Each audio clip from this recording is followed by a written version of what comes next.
시편 119편 8절 한 절 말씀입니다. 우리 다 같이 함께 읽겠습니다. 시작. 내가 주의 율례들을 지키오리니 나를 아주 버리지 마옵소서. 아멘. 오늘 또 새벽을 깨우고 하나님 앞에 있습니다. 여러분, 마음의 소원이 하나님으로부터 이루어지는 복된 한날의 삶이 되어질 수 있기를 주님의 이름으로 축복합니다. 오늘 본문에서 시인은 나를 아주 버리지 말아 주십시오 라고 고백을 하고 있는데, 이 고백은 시편 27편 9절 그리고 71편 9절 그리고 18절에 의하면 감당하기 힘든 심한 고통을 당하고 있는 사람이 부르짖는 고백입니다. 그렇잖아요. 나를 아주 버리지 말아 주십시오 라고 하는 게 그냥 목에서 나오는 고백이 아니잖아요. 마음에서부터 나오는 고백인데, 지금 당면하고 있는 자신의 삶이, 고통이 얼마나 심하면 나를 버리지 말아달라고 고백하겠어요. 그렇기 때문에 나를 아주 버리지 말아 주십시오라고 하는 고백을 시편 27편 9절과 그리고 71편 9절과 18절 말씀대로 이해를 한다면, 본문에 나오는 시인은 심한 고통을 겪고 있으면서 하나님을 향하여, 하나님, 이제부터라도 내가 주의 율례를 지킬 것이니, 하나님의 말씀을 따라 살아갈 것이니, 더 이상 나로 하여금 고통 가운데 머물러 있지 않도록 은혜를 베풀어 주십시오 라고 하는 고백이 함축되어 있는 거예요. 간절한 마음으로 기도하고 있는 거예요. 담임 목사님이 여기서 늘 그런 얘기 하잖아요. 여러분, 그런 기도 해보셨어요? 나를 절대로 버리지 말아 주십시오. 이제부터라도 내가 정말 하나님 말씀대로 하나님의 뜻대로 살아가겠으니 나를 버리지 마시고 이 고통 속에서 나를 좀 건져 주십시오. 그런 고백해 보셨냐고. 지금 시인의 고백이 바로 그런 고백인 거예요. 사랑하는 성도 여러분, 우리가 지키며 살아가야 할 하나님의 말씀은 하나님으로부터 버림을 당하지 않게 하고 고통스러운 삶도 살아가지 않게 하는 능력이 있다고 하는 사실 믿으시기 바랍니다. 그 말씀을 붙들고 우리가 살아가는 거라고 늘 말씀드렸잖아요. 우리가 지키며 살아가야 할 하나님의 말씀은 구원에 이르게 하는 능력이 있어요. 디모데후서 3장 15절을 보면, 또 어려서부터 성경을 알았나니 성경은 능히 너로 하여금 그리스도 예수 안에 있는 믿음으로 말미암아 구원에 이르는 지혜가 있게 하느니라. 우리는 구원이라고 하는 말을 단순하게 천국 가는 것으로만 이해를 하는 경우가 많이 있는데, 그렇지 않아요. 여러분, 성경 전체를 보면 어려움 가운데서, 고통 가운데서, 두려움 가운데서 벗어나는 것도 구원이라고 얘기합니다. 예레미야 1장 8절에 보면, 너는 그들 때문에 두려워하지 말라. 내가 너와 함께하여 너를 구원하리라. 그 사람 때문에 두려워하지 말라는 거예요. 내가 너를 구원하겠다는 거예요. 예레미야 15장 21절에는 내가 너를 악한 자의 손에서 건지며 무서운 자의 손에서 구원하리라. 나쁜 사람들로부터, 너를 해하려고 하는 사람들로부터 내가 구원해 내겠다고 하는 말씀도 있어요. 구원이라는 의미를 단순히 내가 예수 믿어 천국 간다고 하는 의미로만 이해하지 마시고, 내 삶 전체에서 나를 건져내시고 나를 이끌어 가시고 나를 보호해 주시는, 그것도 하나님의 구원의 은총이라고 하는 거예요. 우리가 지키며 살아가야 할 하나님의 말씀은 마귀와의 싸움에서 이길 수 있는 능력이 있어요. 그래서 예수님도 광야에서 마귀의 시험을 받을 때 기록된 하나님의 말씀으로 마귀의 시험을 물리치셨잖아요. 우리가 잘 알고 있는 대로 마태복음 4장 4절 말씀입니다. 기록되었으되 사람이 떡으로만 살 것이 아니요 하나님의 입으로부터 나오는 모든 말씀으로 살 것이라 하셨느니라. 기록된 하나님의 말씀, 성경이잖아요. 마태복음 4장 7절 말씀, 예수께서 이르시되 또 기록되었으되 주 너희 하나님을 시험하지 말라 하셨느니라 하시니라.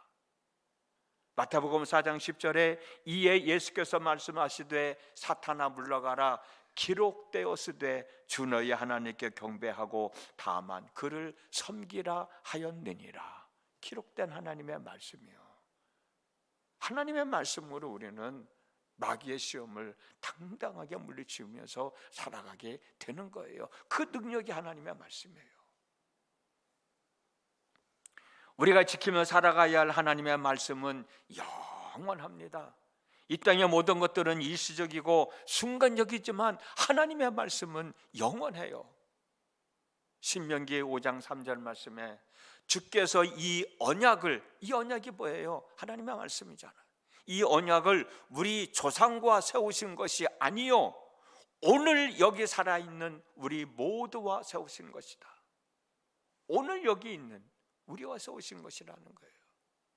하나님의 말씀은 영원하기 때문에 구약 시대의 사람들에게도 오늘을 살아가고 있는 저와 여러분들에게도 우리 다음 세대의 사람들에게도 동일하게 적용되어지고 역사하시는 거예요.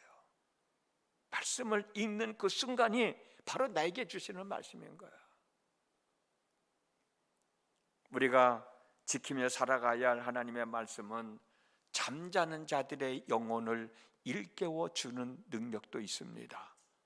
우리 감리교회 장시자인 요한 웨슬러 목사님이 1738년 5월 24일 루터가 쓴 로마서 서문을 읽는 소리를 듣고 마음이 이상하게 뜨거워지는 것을 느꼈다라고 영혼이 깨어나는 회심의 순간을 고백했어요. 말씀을 듣는 순간에 내 마음이 뜨거워지기 시작했다는 거예요. 그리고 그의 인생이 바뀌어지기 시작한 겁니다. 어거스틴이 방탕한 생활을 하다가 믿음의 길로 의인의 삶으로 돌아설 수 있다는 것이 바로 로마서 13장 13절에서 14절 말씀이에요. 낮에와 같이 단정히 행하고 방탕하거나 술 취하지 말며 음란하거나 호색하지 말며 다투거나 시기하지 말고 오직 주 예수 그리스도로 옷 입고 정욕을 위하여 육신의 일을 도모하지 말라 라는 말씀을 듣는 순간, 그 말씀을 읽고 있는 순간 그의 인생이 새롭게 바뀌어졌거든. 그의 영혼이 깨어난 거예요. 하나님의 말씀은 우리의 영혼을 일깨워주는 능력이 있는 말씀이라고. 우리가 지키며 살아가야 할 하나님의 말씀은 우리의 영혼을 구원 얻을 수 있는 방법을 가르쳐주는 말씀입니다. 요한복음 3장 26절을 보면 아들을 믿는 자에게는 영생이 있다라는 말씀이 있어요. 이 영생을 얻으려면 예수님을 믿어야 된다는 거 여러분 잘 아시지요? 바울도 그랬습니다. 사도행전 16장 31절에서 주 예수를 믿어라 그리하면 너와 내 집이 구원을 얻으리라. 영생을 얻을 수 있는 방법을 가르쳐주는 게 우리가 늘 읽고 우리가 늘 마음에 담고 우리가 늘 순종하며 살아가야 할 하나님의 말씀이라는 거예요. 그리고 우리가 지키며 살아가야 할 하나님의 말씀은 이 세상을 살아가면서 하나님으로부터 복을 받을 수 있는 방법도 가르쳐주고 있어요. 하나님이 우리에게 주시는 복, 뭐라고 말씀하시는 거예요? 하나님의 말씀을 순종하며 살으라는 거예요. 하나님의 말씀을 순종하며 살면 너희들이 복을 받을 것이라고 그 복받는 방법을 가르쳐주고 있어요. 그 말씀이 우리가 너무나도 잘 알고 있는 신명기 28장 쭉 나오잖아요. 표준 세번역으로 된 1절에서 7절까지만 읽어드릴게요. 너희가 주 너희 하나님의 말씀을 귀담아 듣고 내가 오늘 너희에게 명한 그 모든 명령을 주의 깊게 지키면 말씀을 듣고 지키면 주 너희 하나님이 너희를 세상 모든 민족 위에 뛰어나게 하실 것이다. 너희는 성읍에서도 복을 받고 들에서도 복을 받을 것이다. 너희의 태가 복을 받아 자식을 많이 낳고 땅이 복을 받아 열매를 풍성하게 내고 집 짐승이 복을 받아 번식할 것이니 소도 많아지고 양도 새끼를 많이 낳을 것이다. 너희 곡식 광주리도 반죽 그릇도 복을 받을 것이다. 너희는 들어와도 복을 받고 나가도 복을 받을 것이다. 너희에게 대항하는 적들이 일어나도 주께서 너희가 보는 앞에서 그들을 치실 것이니 그들이 한 길로 쳐들어왔다가 일곱 길로 뿔뿔이 도망칠 것이다. 주께서 명하셔서 너희의 창고와 너희의 손으로 하는 모든 일에 복이 넘치게 하실 것이다. 어떻게 하면? 하나님의 말씀을 듣고 그 말씀을 순종하면 이렇게 복을 받는다고 성경은 가르쳐주고 있어요. 하나님의 말씀은 우리에게 이 세상을 어떻게 살아가야 할 것인가에 대해서 가르쳐주고 있어요. 내가 힘들고 고통스러울 때는 어떻게 해야 되는지, 악한 사람들로부터 내가 보호함을 받아야 될 때는 어떻게 해야 되는지, 내 영혼이 일깨워질 때는 어떻게 해야 되는지, 내가 이 세상을 살아가면서 하나님의 복을 받으며 살아가야 할 때는 어떻게 해야 할 것인지, 하나에서 열까지 우리의 인생의 모든 것들을 다 책임져 주시고 일깨워 주시고 가르쳐 주시는 게 하나님의 말씀이에요. 요한계시록 1장 3절에 보면 이 예언의 말씀이 뭐예요? 기록되어진 하나님의 말씀, 성경이에요. 이 예언의 말씀을 읽는 사람과 듣는 사람과 그 안에 기록되어 있는 것을 지키는 사람은 복이 있다.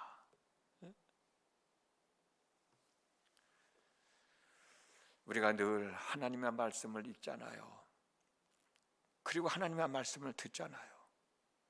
그 말씀 속에는 우리가 이 세상을 어떻게 살아가야 되는지 하나에서 열까지 자세하게 설명되어져 있고, 우리들 하여금 이렇게 살아가야 된다, 이렇게 해라, 그건 하지 말아라, 그렇게 하면 안 된다 라고 하는 것을 낱낱이 가르쳐주고 있는 거예요. 그거 왜 가르쳐주고 있는 거예요? 그 속에 우리가 이 세상을 살아가면서 감당해내야 할 모든 일들이 다 기록되어 있으니까 두려움은 어떻게 극복해야 되는지, 내가 고통 속에 있어서는 어떻게 해야 되는지, 내가 사람과 사람의 만남 속에서는 어떻게 행동을 해야 되는지, 내가 하나님을 예배할 때는 어떻게 예배해야 되는지, 내 믿음을 어떻게 해야 제대로 잘 지키고 살아가야 될 것인지, 내가 어떤 믿음을 가져야 하나님의 역사하심을 경험하며 살아갈 수 있을 것인지, 내가 어떻게 해야 천국의 소망을 두고 살아가야 할 것인지, 여러분들은 그 말씀을 늘 읽고 있고 여러분들은 그 말씀을 늘 듣고 있잖아요. 그게 뭐예요? 하나님의 말씀이야. 하나님의 말씀은 이런 은혜가 있고 이런 능력이 있으니, 여러분 오늘 또 하나님의 말씀을 읽는 거, 하나님의 말씀을 듣는 거 두려워하지 마세요. 포기하지 마세요. 시간 날 때마다 말씀을 읽고 시간 날 때마다 그 말씀을 묵상하고, 그리고 위로를 받고 삶의 지혜를 얻고, 그리고 믿음으로 행하며 살아갈 때 그 속에서 우리의 마음의 소원이 이루어질 수 있도록 하나님이 역사하시는 거예요. 오늘 또 말씀을 들었어요. 얼마나 고통 가운데 있으면 지금부터라도 내가 하나님의 말씀을 순종하며 살아가겠으니 하나님 나를 좀 정말 버리지 마시고 나를 구원해 주십시오라고 부르짖는 시인의 고백이 내 고백이 된다면 그 고백을 하나님이 듣지 않으시겠어요? 그 고백을 하나님이 들어주시지 않으시겠어요? 오늘 또 하나님의 은혜를 얻기 위하여 새벽을 깨우셨어요. 새벽에 깨운다는 게 쉬운 일인가? 힘들고 어려운 일이지만 하나님의 은혜가 있어야 살아가기 때문에 오늘도 그 은혜를 얻기 위하여 새벽을 깨우셨잖아. 이 시간이 얼마나 귀하고 소중한 시간인가 다시 한번 생각해 보세요. 그 시간에 하나님 앞에 있어요. 여러분의 마음을 여시고 여러분의 입술을 여시고 하나님과 함께하면서 하나님의 은혜를 덧입고 오늘도 고통에서 벗어나는, 두려움에서 벗어나는, 영혼이 새로워지는 하나님의 은혜를 덧입고 하나님의 복을 받으며 살아가는 그런 한날의 삶이 되어지면 얼마나 좋아요. 그런 삶 살기 위하여 이 시간 하나님 앞에 있으니 그런 은혜를 얻기 위하여 기도하시는 저와 여러분 모두가 되어져서 오늘 하루의 삶도 잘 추스리며 나가는 날 하루가 되어졌으면 정말 좋겠습니다. 기도합니다. 지난밤도 함께 하신 아버지 하나님, 오늘 또 하루를 허락하셨습니다. 오늘 하루를 살아갈 때도 하나님의 은혜가 있어야 되겠기에 주님의 몸된 제단에 찾았습니다. 새벽을 깨우고 하나님 앞에 있습니다. 오늘 시인의 고백을 들었어요. 내가 이제부터라도 하나님의 말씀을 순종하며 살아갈 터이니 제발 나를 버리지 마라 주십시오라. 어쩌면 이 고백이 내가 해야 할 고백이 아닌가, 우리 모두가 해야 할 고백이 아닌가, 다시 한번 일깨워 주시는 하나님의 말씀입니다. 이 시인의 고백을 내 고백으로 삼아 마음을 열고 입술을 열고 하나님 앞에 기도할 수 있는 저희들 되어지도록 성령님 함께하여 주시기를 원합니다. 성령 안에서 하나님과 온전한 소통을 이룰 수 있는 저희들이 되도록 은혜를 베풀어 주시옵시고 때를 따라 돕는 은혜를 얻고 오늘도 하나님의 사람으로 부끄럽 나가지 아니하며 귀하게 복되게 아름답게 살아가는 저희들 되어지게 하여 주시옵시고 고통의 삶에서 두려움의 삶에서 저희들을 구원하여 주시고 마음의 평안함 속에서 하나님의 영광을 드러내며 살아갈 수 있도록 하나님 오늘도 함께해 주시옵소서. 예수님의 이름으로 기도드렸습니다. 아멘.